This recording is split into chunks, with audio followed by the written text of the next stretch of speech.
পিঠে ভর করে নিয়ে যাচ্ছে সবজির ব্যাগ, আবার কখনো কখনো ব্যাগের পরিবর্তে মিনি ভ্যান ভর্তি সবজি নিয়ে চলেছে বাজারে। বলছে এক হাঁসের কথা। আধুনিক প্রযুক্তির যুগে কেউ এটিকে রোবট হাঁস ভাবতেও পারে, কিন্তু না, এটি সত্যিকারের হাঁস।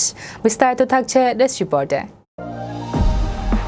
পিঠে ভর করে নিয়ে যাচ্ছে সবজির ব্যাগ, আবার কখনো কখনো ব্যাগের পরিবর্তে মিনি ভ্যান ভর্তি সবজি নিয়ে চলছে বাজারে। বলছে এক হাঁসের কথা। আধুনিক প্রযুক্তির যুগে কেউ এটিকে রোবট হাঁস ভাবতেও পারে, কিন্তু না, এটি সত্যিকারের হাঁস।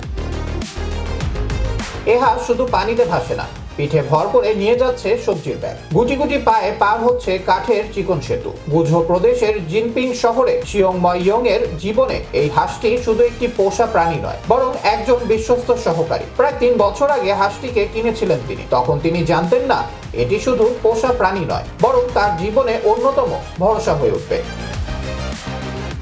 কিন্তু কিভাবে সম্ভব হলো এমনটা? হাঁসটি প্রথমে খুব ভীতু ছিল।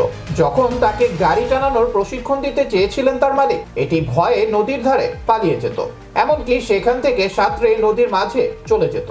কিন্তু তার মালিক হাল ছাড়েননি। 6 মাস সময় নিয়ে ধৈর্য ও ভালোবাসা দিয়ে হাঁসটিকে ধীরে ধীরে কাজ শেখান।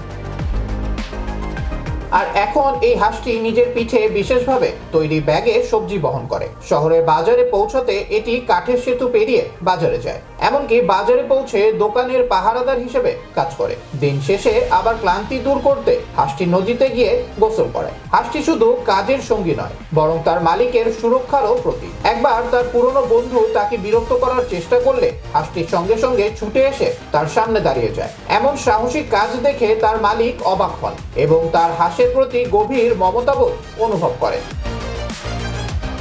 তবে এই শহরে হাঁস পালন শুধু একটি শখ নয়, বরং একটি বিশাল শিল্প। প্রতি বছর এখান থেকে 30 লাখ হাঁস উৎপাদিত হয়। এই শিল্প থেকে স্থানীয় অর্থনীতিতে আয় হয় 1 বিলিয়ন ইউয়ানেরও বেশি। আর শিয়ংময়ং এর এই হাঁস যেন শেখায় কোনো প্রাণী ছোট বা তুচ্ছ নয়। সঠিক প্রশিক্ষণ পেলে তারাও জীবনের নায়ক হয়ে উঠতে পারে।